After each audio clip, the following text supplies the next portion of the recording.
This is we're on hiatus right now at Game Pass Gumbo. Couple schedules aligning and certain illnesses and stuff like that. So they're doing okay. But I wanted to kind of touch upon the aspect of the show that's probably the most of the current showcase and stuff that's most important is the roadmap. So if you're not a subscriber or you're kind of on not really hiatus, but sort of disappointed with Microsoft's multi-platform direction, this is an excellent way to kind of steer you back. Um, so kind of showing the lineup here. If you got a subscription and you invest in Xbox or whatever, PC or cloud, or uh, maybe not so much cloud, um, but yeah, PC, Xbox, you got a lot to look forward to here. Up here, you got Towerborn. Not really a release date so far on that. It's looking very promising as a nice side-scrolling beat 'em up. Streets of Rage meets traditional RPG, so that's going to be pretty interesting. Flintlock Siege of Dawn. That one comes out July 18th. Looking very much God of War esque. I'm not sure. I didn't really see any Souls stuff in there, but I'm not a huge Souls guy, so it's on Game Pass. I'll play it. Um, Stalker 2, Heart of Chernobyl. That's September 5th. If you like a lot of sort of those grotesque shooters, some of those Eastern European style games that I believe Game War Game World. I forgot the developer. I know they had some issues with Ukraine. My heart goes out to them and all that stuff.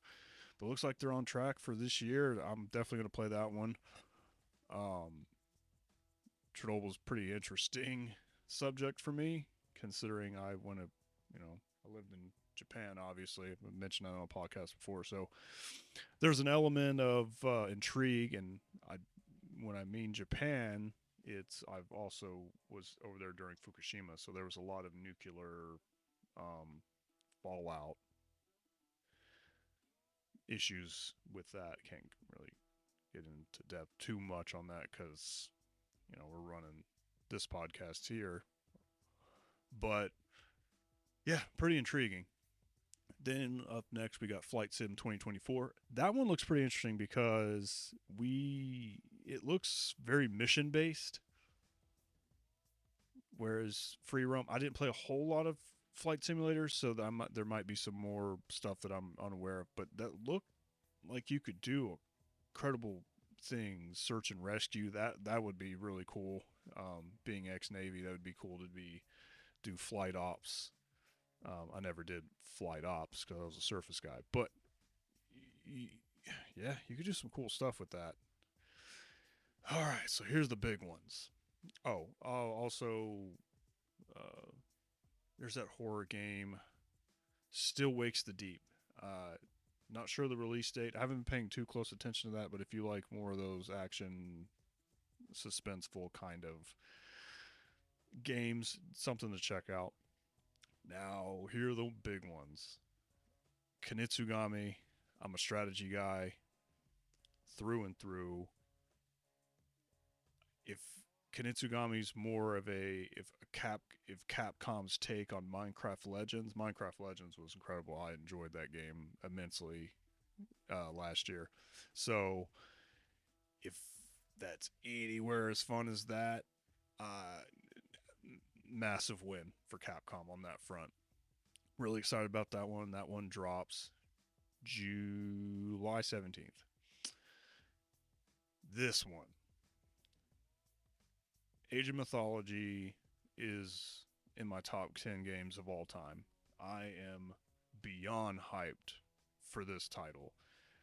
I watched the live stream on it. It plays really nice. It plays really nice. Xbox day one. I know everything I've mentioned so far is Xbox.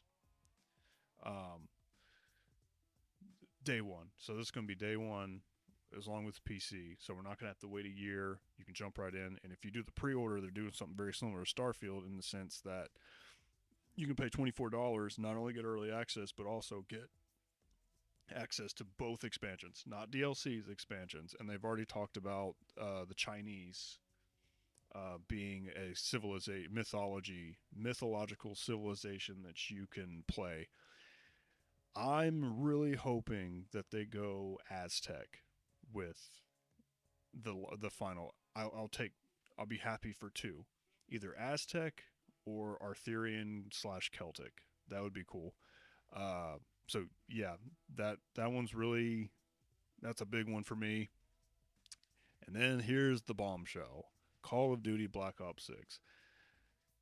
There's a lot of stuff regarding the September 11th attacks and a lot of the marketing I see.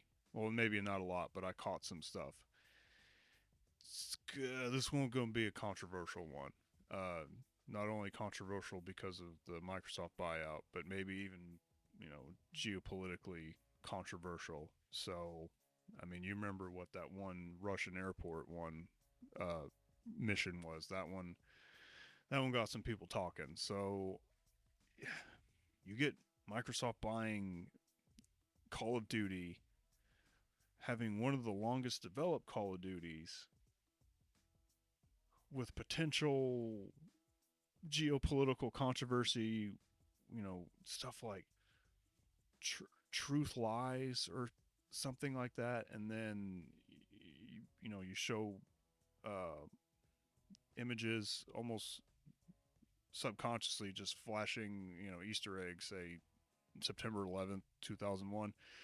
I'm really curious to see where they're going to go with that one, because that's going to be interesting. So you've almost got a stars align with Microsoft in putting this one on Game Pass. If this one could decide if well, I don't want to say decide if the subscription service goes forward, but what we're going to see, it's going to be interesting to see where that goes.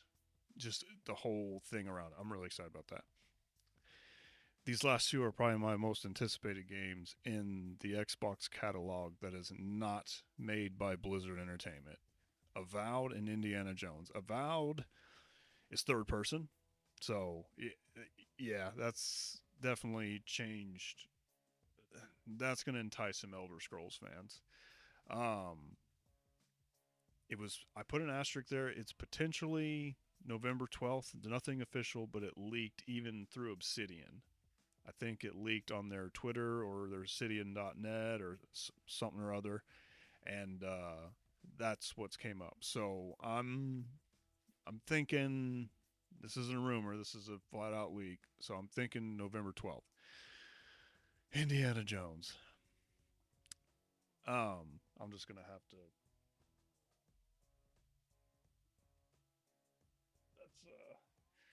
That's that's all my Star Wars Funko Pops. I'm a huge Lucasfilm fan. Willow, Star Wars, Indiana Jones. Indiana Jones is incredible. My philosophy is they've never made a bad Indiana Jones movie. They've just some are better than others. Um, yeah, I'm thinking that's December. They didn't do a release date. I wanted to wait till everything was wrapped up as far as the deep dives before I started going into something like this. So yeah, I'm thinking December on that one. Let's see. So now that's 2024. That's a lot of major titles coming out for your Game Pass subscription. It's ridiculous value. It's incredible. Okay, so we're gonna move over to next year. So what we got here is we got Doom: The Dark Ages. Man, that dude, when I saw Slayer riding a dragon, I was sold. I played Doom Eternal, incredible. Wasn't a fan of the DLCs. I thought the story was kind of dumb. I don't know. I just you being an evil version of yourself, your doppelganger or what have you. I don't know. The story was it definitely left to be desired. Honestly, they could have just stopped after the first DLC and I'd have been happy. But is what it is. But a prequel to Doom in the vein of Hexen, yep, I'm definitely I'm here for that. So South of Midnight, that one, to use a food pun, that is God of War with Tony Chachere's seasoning. That was Cajun as hell, and if we ever do a podcast based on South of Midnight, we're definitely doing Cajun food as a corresponding topic because that one looked pretty incredible. Didn't mind the stop motion. I noticed that the stop motion kind of switched over back to a cleaner frame rate when you went into gameplay, but yeah, that was beautiful, stylized. Music sounded cool. Yeah, my wife has some lineage in Louisiana, and Cajun culture and Cajun food is always since I met my wife is just I even visited New Orleans a couple years ago and went to Madame Tussauds and stuff like that. So yeah, that one looks pretty cool. Fable. I mean, what else can I say? It's a playground games Fable. We haven't seen a whole lot of gameplay, but at least they're getting the humorous British tone that they got that down. So we'll see how it performs, but pretty excited about that one. This one, this one came out of nowhere. Expedition 33. If you've ever played Legend of Dragoon on the PlayStation, yes, I run a Xbox channel, but I do have some PlayStation nostalgia. I promise. It felt like a newer Final Fantasy was done in the scheme of Legend of Dragoon's combo turn-based hybrid, where you slash, you got to hit your combos, stuff like that, and really one of the most engaging turn-based games I've ever played, and the story was incredible. So, story basically it's a painter that paints people out of existence in a vein of Thanos, and you got to lead an expedition to go in there and stop her or him or they, whatever whatever ends up being the villain or how they look. Um, yeah, that's pretty interesting, and I'm pretty hyped for it. So Game Pass mixtape, kind of a quirky '90s music adventure game. Don't know really what that was, but yeah, that's what that is. My wife was actually watching the showcase with me, and then she kind of perked up and took interest to that. So we'll see. Uh, that looks like something interesting, and if it's not my thing, something I might definitely urge my wife to play. Atom Fall looks like British Victorian Fallout. Looked interesting. Definitely. I mean, it's on Game Pass. I'll download it, see what it's about. Winterboro. That my wife's a big fan of Stardew Valley, so if you're a Stardew Valley fan, that looks like it could be right up your alley with the hand drawn. It was a gorgeous game, gorgeous music. Yeah, I wasn't too into Stardew Valley. I'm not huge into the pixelated games. I'm 37. I've kind of been there, done that. I don't really need to get a retro fix, but there's occasional games where I make an exception, such as if they ever came out with another Battle Toads, or I mean that Power Rangers Ninja Rita, Mighty Morphin Power Rangers Rita Rewind. Ugh, that's a mouthful. Uh, Definitely for that, for the most part. But Winterboro looks cool, nice hand drawn, no pixelated. Looks like its frame rate was pretty decent, so I'm pretty excited about uh, pretty excited to check it out. Maybe not excited for it, but um, maybe my wife will like it. Okay, so that's 2025 for all we know so far. But Let's talk about Beyond.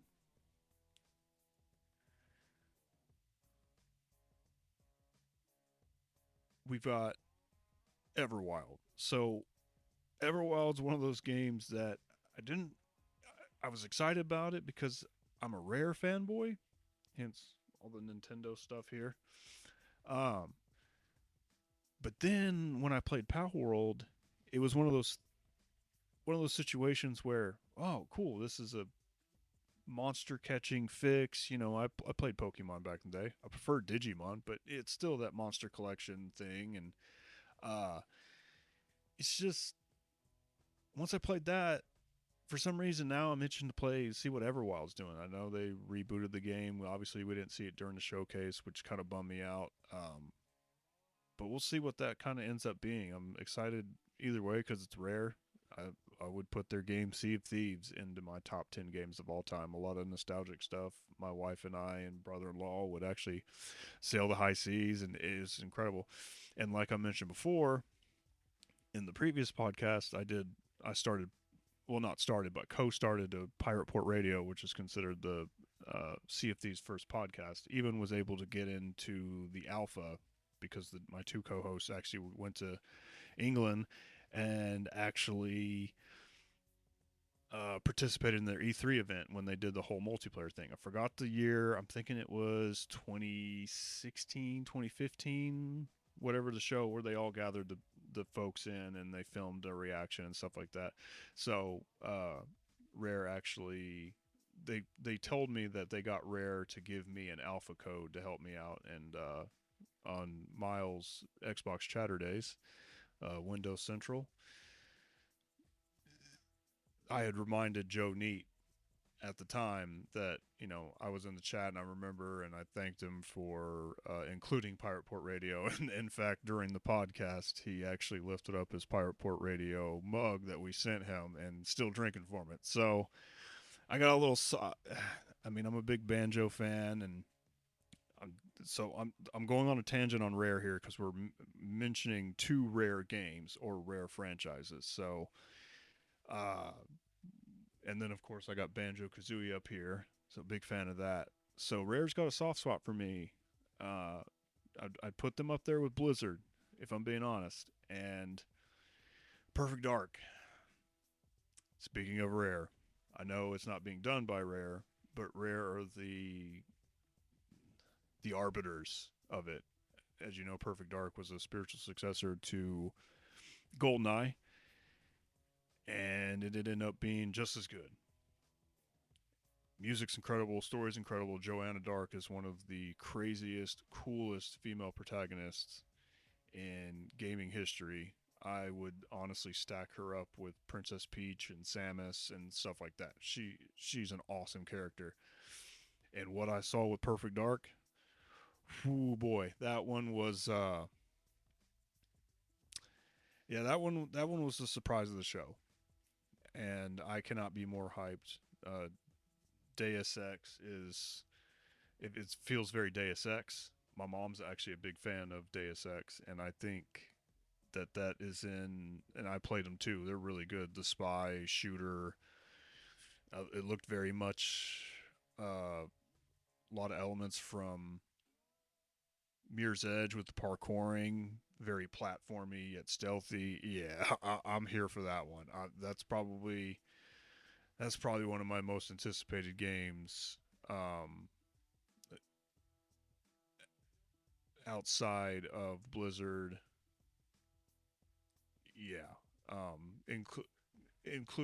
Before the showcase, Indiana Jones and Avowed were basically the top, and then once they showed Perfect Dark, they added. So my top three non-Blizzard games that I'm most anticipated for, add this one to it, even more than Doom Dark Ages, if I'm being honest. Contraband, that is a third-party publishing one as for I think it's Avalanche. They're doing a 70s style heist co-op, maybe I don't know, Grand Theft Auto Vice City meets co-op. Um, Saints Row, I guess. I'm not sure what we're getting. I think it's third person, but I'm occasionally watch X and C podcast, and Colt and Mag were talking quite a bit about that one. That they seem like they know something about the game, and they've mentioned it several times as if they've gone on the hype train. So we'll see on that one. So we got Gears of War E-Day, big one for Gears fans. Um, I'm not personally a huge fan of the cover shooters, but I'm really glad to see that Gears of War fans are getting something that they wanted. I know E-Day, I've been seeing people talk about them wanting an E-Day back to form Marcus Phoenix experience, so I'm really happy that they're getting that. So I just want a Banjo game or StarCraft, but it ain't about me. So I'm gonna do this one last. So Blade, Arcade Leon, third person stylized Blade game. I'm down. Why not? I don't see why that wouldn't go to Game Pass. If Indiana Jones is going to Game Pass, and Indiana Jones is probably a bigger character, mainly because of time and stuff like that. Don't get offended. I think he's arguably probably a more massive get than say Blade. I mean, Blade's super popular and probably one of the more.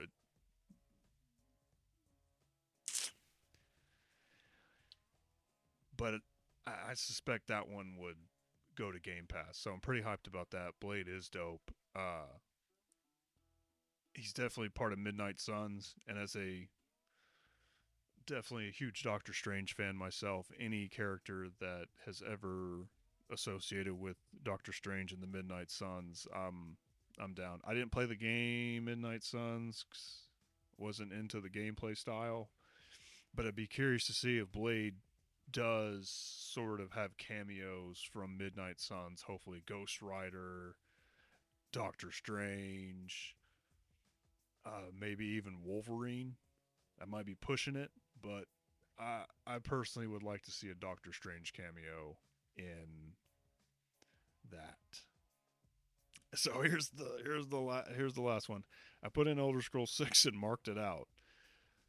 Uh, just to dunk on Bethesda fans, and then put Outer Worlds 2. Outer Worlds 2. So what I know about Outer Worlds 2 is that I love Outer Worlds 1, and if it's any improvement to that, I will be pleased. Obsidian rarely misses. And I still enjoy, I'm going to make some Starfield fans mad here, but I did enjoy the Outer Worlds 2 or Outer Worlds way more than Starfield. The characters were better, the color palette was better, it was goofier, it's just my flavor, man. And Outer Worlds 2, that the theme song that they did at the beginning of the launch trailer when they kind of made that really weird creepy kooky music from the start screen in Outer Worlds 1 and kind of made it epic. It got that got me hyped, and then the humor, Obsidian doesn't miss. I'm hyped for this one. So, I'm all right. I'm gonna have to add that one up there with Perfect Dark. So, I guess I was more excited about these games than I imagined. But yeah, that's kind of what we're looking at. D- Real quick rundowns: Diablo 4 expansion. If you have Game Pass, it's $35 instead of what people were scared of being $60. So that's another thing.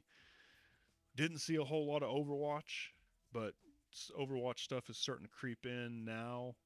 So still maybe should have shown the new Space Ranger character for Overwatch, but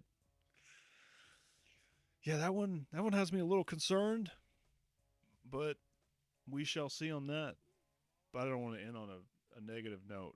Overall, man, the showcase was incredible. I mean, my dream showcase would have been a StarCraft or a Banjo, but for what we got, yeah, that one was pretty good. We'll probably share more thoughts on the podcast later when when my co-host gets to feeling better. But I wanted to go ahead and put something out. Use this as kind of a roadmap and just to kind of maybe educate people at the best of my ability. If you find anything else that I missed, please, respectfully, just let me know, and so you can help some other people out. This is really fun to do here, and I will catch you in the next one. Thank you.